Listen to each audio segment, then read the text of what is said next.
नमल। हन्ना कमरे में आई। अम्मी करवट के बल सोई थी। वो फ़ौरन अपने बिस्तर पे आई और मोबाइल खोला। हाशिम। उसकी आंखें जगमगा उठीं। सारे दिन की थकन उतर गई। किधर थे आप सारा दिन? लड़की, मैं मसरूफ़ होता हूँ। मुस्कुराती इस्माइली। तुम सुनाओ, क्या किया आज? कुछ नहीं, भाई याद आता रहा। अभी मामू के साथ टेरेस पे बैठी थी। वो करवट के बल लेटी अंधेरे में चमकती स्क्रीन को देखती लिखती जा रही थी। क्या बातें हो रही थी मामू से? हाशिम अपने कमरे में टाई ढीली करते हुए एक हाथ से मोबाइल पे टाइप करता जा रहा था। वो 2-3 लोगों को एक ही वक्त में जवाब दे रहा था। वो चाहते हैं मैं जुमर के कहने पे भाई का लैपटॉप खोल दूँ, मगर मुझसे अब ये काम नहीं होते। जब भाई के कहने पे नहीं किया तो जुमर के लिए क्यों करूँ? सदी ने क्या कहा था? उनकी कुछ फाइल्स करप्ट हो गई थी। मुझे कहा कि खोल दूँ, मैंने नहीं खोल कर दी। दिल ही नहीं करता था। पता नहीं सही किया या गलत। हाशिम ने इट्स ओके लिखकर सेंड किया। कोट उतारा। गर्दन की पुष्ट को हाथ से दबाकर जैसे पट्टों को रिलैक्स किया। मोबाइल बेड पे रखा और बाथरूम तक आया। टैप में नल खोला। पानी का धार गिरने लगा। उसने बाथ साल्ट्स का झार उठाया ही था कि यकदम रुका। सारी दुनिया साकित हो गई। पानी, जार सब छोड़कर वो तेज़ी से वापस आया और फ़ोन उठाया। कौन सी फाइल्स करप्ट हो गई थीं? हन्ना के अगले 4-5 पैगाम पढ़े बगैर टेक्स्ट किया। उसका दिल ज़ोर ज़ोर से धड़क रहा था। भाई की कोई ऑफिस फाइल थी, वो जो यूएसबी में थी। उसने रोशनी में तीर चलाया। सामने की बात थी। जी, आपको कैसे पता? अरे, वो सादी ने तुम्हें दी? मैं कब से उन्हें ढूंढ रहा था। वो मैंने दी थी सादी को, मुझसे खुल नहीं रही थी। अभी किधर है वो फ्लैश? इधर। उसके कदमों तले से ज़मीन निकल रही थी। मेरे पास है, सामान में ही पड़ी है कहीं। तुम मुझे लाके दे सकती हो? बस 2 मिनट के लिए आओ और मुझे बालकनी में पकड़ा कर चली जाओ। मामू टेरेस में बैठे हैं, मुझे शूट ना कर दें। ये लिखते साथ ही उसका दिल ख़राब हुआ। अगर मामू को पता चला कि मैं हाशिम भाई से इस वक्त बात कर रही हूँ तो वो क्या सोचेंगे? अच्छा, हाशिम रुका। मुझे वो कल ही चाहिए है। सुबह दे जाओगी फ्लैश? ओके। तुमने उसे खोल कर देखा? फाइल्स रिकवर की या नहीं? नहीं, मैंने हाथ ही नहीं लगाया। सुबह ला दूंगी, वो लिखती जा रही थी। जब हुनैन, किससे बात कर रही हो? अम्मी ने इस तरफ करवट ली। मोबाइल की रोशनी देखी तो उसे पुकारा। हुनैन का सांस रुक गया। वो गेम खेल रही हूँ। साथ ही जल्दी जल्दी मुझे जाना है, बाय लिखकर वाईफाई ऑफ किया। ये टाइम है फ़ोन इस्तेमाल करने का? रखो और सो जाओ। सहरी के लिए फिर उठते मौत पड़ती है तुम सबको। अब ना देखूँ मैं तुम्हारे हाथ में मोबाइल। सख्ती से उसे डपटा तो वो जल्दी जल्दी सारे मैसेजेस मिटाती फ़ोन बुझाकर चित लेट गई। आंखें ज़ोर से मींच लीं। उफ। अगली सुबह ऑफिस जाने से पहले हाशिम सूट में मलबूस मुकम्मल तैयार अपनी बालकनी की सीढ़ियाँ उतरकर एनेक्सी तक आया। तसल्ली कर ली कि फारिस की कार नहीं खड़ी और दरवाज़ा खटखटाया। सदाकत ने खोला तो अंदर का मंजर भी खुलता चला गया। जुमर पर्स में कागज़ रखती तैयार सी दरवाजे की तरफ आ रही थी। पीछे नुदरत मेज़ से बर्तन उठा रही थी। बड़े अब्बा भी सामने बैठे नजर आए। उसे देखकर सब रुक गए। वो हशाश बशाश सा मुस्कुराया। Good morning. सुबह सुबह आपको तंग किया। हुनैन के पास मेरी एक फ्लैश थी, वो लेने आया था। नुदरत ने उसे अंदर बुलाया और खुद हन्ना को बुलाने ऊपर गई। कौन सी फ्लैश? जुमर ने अचंभे से उसे देखा। मैंने सादी को कुछ फाइल्स दी थी खोलने के लिए, मुझसे खुल नहीं रही थी। उसने कहा खोल देगा, मगर वो करप्ट हो गई शायद। तभी हुनैन ऊपर से आती दिखाई दी। नींद वाला चेहरा जिस पे वो छींटे मारे थे। आंखों में उसे देखकर नरमाहट आ गई। हाशिम भाई? हुनैन, बच्चे, मेरी फाइल्स दी थी सादी ने तुम्हें। कनखियों से देखा। जुमर आंखें सुकेड़कर उसको देख रही थी। जी, मैं लाती हूँ। वो बेसमेंट की तरफ जाने लगी, मगर जुमर ने उसे इशारा किया कि ज़रा थमे। फिर हाशिम की तरफ मुड़ी। क्या कलर था उस फ्लैश ड्राइव का? सॉरी, हाशिम ने नासमझी से उसे देखा। मतलब किस रंग का कवर था उस यूएसबी का? हन्ना कैसे ढूंढेगी इतनी सारी फ्लैश ड्राइव में अगर उसे कलर ही ना पता हो तो? बड़े रसान से बताया। हाशिम का दिल चाहा जुमर की गर्दन मरोड़ दे, मगर उसके कुछ कहने से पहले ही हन्ना बोल उठी। वो ब्लैक कलर की है पुप्पो, मुझे पता है वो कौन सी है, मैं अभी लाती हूँ। साथ ही खफकी से जुमर को दिखा जो एकदम कलस कर रह गई थी। वो हुनैन को रोकना चाहती थी, मगर हुनैन अगले ही मिनट एक स्याह USB ले आई और उसे हाशिम की तरफ बढ़ाया। ये लें। हाशिम मुस्कुराकर शुक्रिया कहता जुमर पे जताती नज़र डालकर बाहर निकल गया। अपने कमरे में वापस आकर उसने जल्दी से उसे लैपटॉप में लगाया। अंदर एक ही फोल्डर था और वो लॉक्ड था। लंबी लंबी इस्लाहात नंबर्स, उसको खोलने की ज़रूरत न थी। उसने USB निकाली और नीचे किचन में आया। कैबिनेट से सल का पत्थर निकाला और उसे ज़ोर ज़ोर से फ्लैश पे मारा, यहाँ तक कि वो बिल्कुल पिच कर के रह गई। फिर उसने उसे कूड़ादान में फेंका और हाथ धोकर वापस ऊपर चला आया। बिलाखिर हर सबूत मिट गया था। अब आज से एक नए दिन का आगाज़ होगा। मासूम लड़की, उसे इस लड़की से हमदर्दी हुई। इन सब से दूर अस्पताल के उस कमरे की सारी बत्तियां रोशन थीं। वो बेड पे लेटा था और मैरी उसके बाजुओं के स्ट्रैप खोल रही थी। मुझे दोहराने की ज़रूरत नहीं है, मगर तुम जानते हो, अगर तुम बाथरूम से 5 मिनट के अंदर ना निकले तो मुझे बाहर खड़े गार्ड्स को बुलाना पड़ेगा। वो उठकर बैठा, पाँव ज़मीन पे उतारे। आह, तकलीफ़ हुई, आंखें कर्ब से भींची। मैरी ने सहारा देने को उसको शाने से थामना चाहा। उसने झटके से बाजू छुड़ा लिया और आगे बढ़ गया। लड़खड़ाते कदमों से चलता वो बाथरूम तक आया। दीवार का सहारा लेते वो दर्द से लब भींचता सिंक तक आया। बेसन को दोनों हाथों से थामे उसने चेहरा उठाकर आईने में देखा। होंठों का जख्म भर चुका था, चेहरे के नील रंग बदल चुके थे, मगर गाल और पेशानी का जख्म वैसा ही था। गर्दन की चोटें कम नज़र आ रही थी। मैंने कभी ऐसे मारा था तुम्हें नौशरवान, जो तुमने मेरे साथ ये किया? नल खोला और पानी दोनों हाथों में लेकर चेहरे पे उंडेला। वो लड़की जिसके मंगेतर ने तुम्हें यूनिवर्सिटी में पीटा था, कभी उसको तो पलट कर मारने की हिम्मत नहीं हुई तुम्हें? ये इंतकाम नहीं था नौशरवान, ये हसद था। सुर्ख आंखों से आईने में देखते वो बड़बड़ाया, मैं भी कुछ नहीं भूला। तुम में से हर एक को हिसाब देना होगा।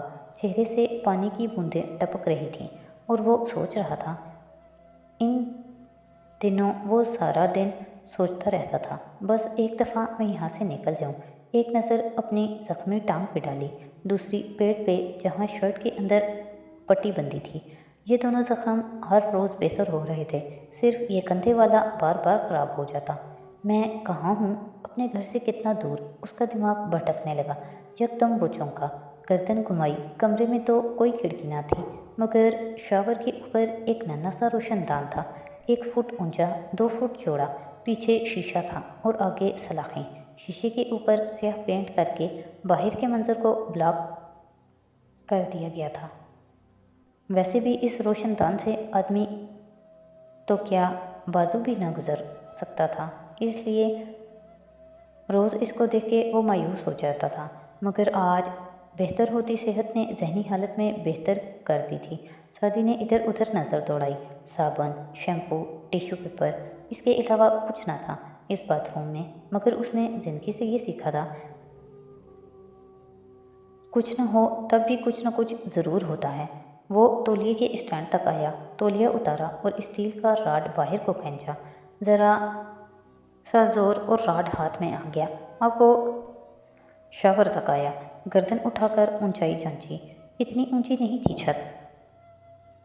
स्लीपर से पैर निकाले और एक हाथ से शावर की नली पकड़े उसने निचले नल पे पैर रखा। आह, जख्म गोया उधड़ने लगा। दर्द से दांत सख्ती से जमाए, कराह रोकी, ऊपर चढ़ा, दूसरा पैर गर्म पानी के नल पे रखा और हाथ लंबा किया। राड रोशनदान की सलाखों को छूने लगा। सलाखों के पीछे शीशे का पट बंद था और उसके कुंडे में ताला सा लगा था। ताला नहीं तोड़ सकता था वो, मगर पूरी कुव्वत से उसने राड का सिरा शीशे पे मारा। 1, 2, 3। दरवाज़ा ज़ोर ज़ोर से धड़धड़ाया जाने लगा। मैरी की गुस्से से भरी आवाज़, फिर गार्ड्स की धाड़। वो कुछ सुनने सोचे समझे बगैर बार बार राड शीशे पे मार रहा था। कंधे का जख्म उधड़ने लगा था। दर्द बढ़ गया। वो मज़ीद ज़रबें लगाता गया। कुव्वत पूरी न लगा सकने के बायस ज़रब ज़ोर की न लगती और शीशे पे असर न होता। कंधे से खून रिसने लगा और तभी शीशे में छनाका हुआ।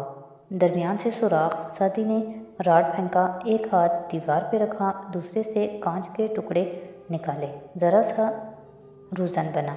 दरवाजे का लॉक टूटा। 2 आदमी अंदर दाखिल हुए। वो गुस्से में उसे गालियां दे रहे थे। सदी ने एक नज़र बाहर चिलचिलाती धूप के मंजर पे डाली। वो इमारत की गालबन सबसे ऊपर की मंजिल थी, इसलिए यहाँ से गोया पूरा शहर नजर आता था। मगर उसका दिल डूबने लगा। आंखों में वहशत और हैरत उतर आई। नीचे एक गार्ड ने वही रॉड उसकी रान के जख्म पे मारा। उसके मुंह से दबी दबी सी चीख निकली। वो गिरने लगा, तभी दूसरे ने खींच कर उसे नीचे उतारा। हाथ में कांच लगने से खून बह रहा था और कंधे से खून हनूज रस रहा था। वो लहम शहम से गार्ड्स उसे घसीटते हुए वापस लाए और बेड पे पटका। फिर से उसके बाजू बांधे गए और इस दौरान वो बिस्तर पे गिरा, दर्द से कराहते हुए ऊंचा ऊंचा पूछ रहा था, मैं कहाँ हूँ? ये कौन सा शहर है? कोई मुझे कुछ बताता क्यों नहीं है? कर्ब की शिद्दत से उसने आंखें बंद कर ली। मैरी ने इन गार्ड्स को डॉक्टर को लाने भेज दिया और खुद उसके सामने आ खड़ी हुई। मैंने कहा था तुम्हें कि देर मत लगाना, सख्ती से वो बोली थी। सदी ने गीली आंखें खोलकर उसे देखा। ये कौन सा शहर है? ये मेरा शहर नहीं है, मुझे पता है। ये पूछो कि ये कौन सा मुल्क है। और उसके अल्फाज पे सादी जुल्फ़िकार यूसुफ का पूरा वजूद सुन हो गया। यकटिक वो मैरी को देखे गया। भागने की कोशिश बेकार है सादी, क्योंकि ये इंडिया है और यहाँ तुम बगैर पासपोर्ट के लाए गए हो। जिस दिन तुम इस कैद से निकलोगे, तुम एक पाकिस्तानी जासूस की तरह इंडिया की गलियों में यूं ही छुपते फिरोगे और वो जल्द के बदेर तुम्हें ढूंढ कर। खैर, मुझे बताने की ज़रूरत नहीं कि भारत में एक गैर कानूनी तौर पे आए हुए पाकिस्तानी, वो भी जो नेस्काम का साइंसदान हो, उसके साथ क्या हो सकता है। इसलिए दोबारा ये कोशिश मत करना। ये कैद भारतीयों की कैद से बेहतर है। दुरुस्ती से कहती वो वापस काउच पे जा बैठी और सादी बिल्कुल सुनसा रह गया। हाशिम के ऑफिस के अंदर माहौल में वही तनाव था जो दिसादी यूसुफ के जिक्र पे छा जाता था। हाशिम की कुर्सी खाली थी, कोट उस पे टंगा था और खुद वो आस्तीन मोड़े इधर उधर टहल रहा था। मेज़ के सामने कुर्सी पे शेरू बैठा हाथों में डेकोर बॉल घुमा रहा था। खावर करीब में हाथ बंधे खड़ा कह रहा था, ज़्यादा बड़ा मसला नहीं है। नियाज बेग ने एएसपी की कज़न के साथ ज्यादती की है। एएसपी उसको छोड़ने पे राज़ी नहीं और वो उसे ब्लैकमेल कर रहा है कि वो सादी के ख़ानदान को सारी हकीकत बता देगा। हाशिम टहलते टहलते रुका, गुस्से से खबर को देखा। सारे शहर में एक यही किराए का आदमी मिला था तुम्हें जो एसीबी का दुश्मन निकले? एसीबी ने पेश किया था सर। उस रात वक्त कम था, उसे नहीं मालूम था कि वो उसकी कज़न का मुजरिम निकलेगा। अब मामला उसके ख़ानदान का है और अगर जो उस नियाज बेग ने कुछ वक्त दिया तो वो हमें जानता है ना, एसीबी को हमारा पता है। मैं दरमियान वाले फ़र्द को कह रहा हूँ कि एसीबी से कहे नियाज बेग पे हल्का हाथ रखे। मगर सर, हाई प्रोफाइल केस है। वो लड़की सादी यूसुफ जैसे ख़ानदान की नहीं थी। उसका ख़ानदान बरसूख है, मगर बिलफर्ज वो कुछ बोल भी देता है तो भी हमारा जिक्र नहीं आएगा।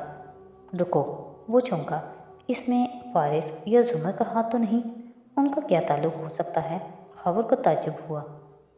ये कोई इल्ज़ाम नहीं है। नियाज बेग अस्पताल जाकर उस लड़की का काम तमाम करना चाहता था। पुलिस ने उसे रंगे हाथों पकड़ा है और ये केस शादी वाले वाक़े से भी पहले का है। अगर उसमें इन दोनों का हाथ नहीं है तो वो 1 महीने से कर क्या रहे हैं? मैं नहीं मान सकता कि वो हाथ पे हाथ धरे बैठे हैं। हाशिम नफ़ी में सर हिला रहा था।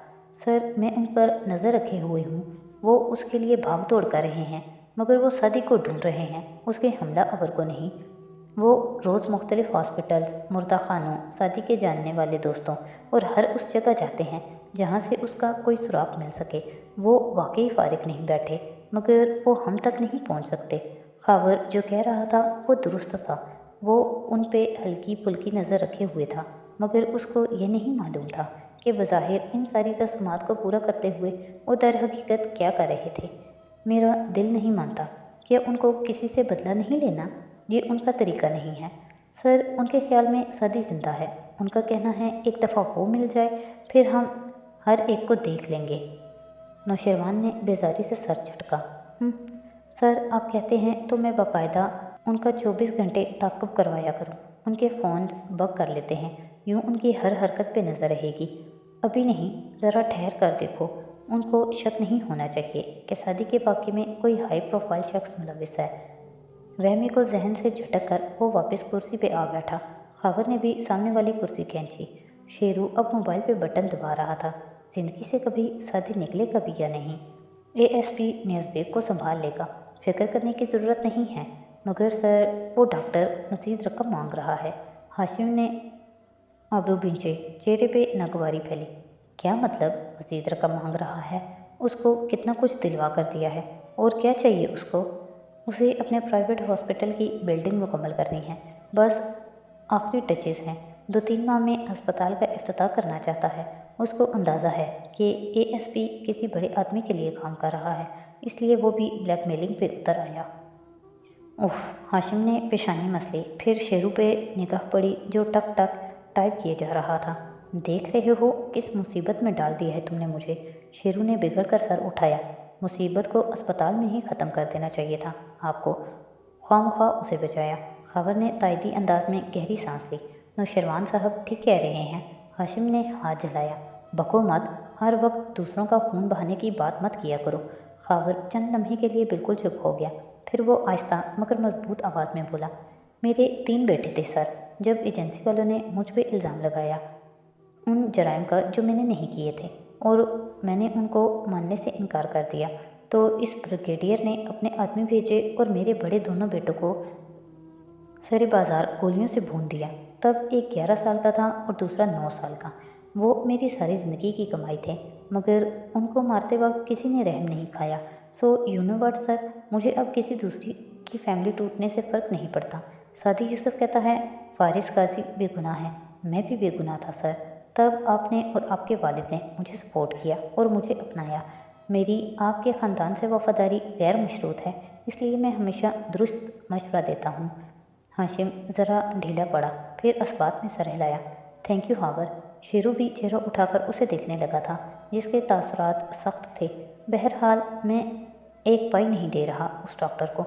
एएसपी से कहो अपने बंदों को खुद संभाले, वरना हम संभालने पे आए तो दूसरे तरीके से बात करेंगे। खावर ने अस्बात में सर हिलाया और उठ गया। हाशिम ने पीछे को टेक लगाई और थोड़ी मसलते हुए कुछ सोचने लगा। नौशरवान हनूस टाइप कर रहा था। यकदम रुका, उसकी आंखें चमकी। स्क्रीन पे उसके क्या हम मिल सकते हैं के जवाब में शहरीन का पैगाम बिलाखिर आ गया था। वीकेंड पे मिलते हैं। वो मुस्कुराकर जवाब टाइप करने लगा।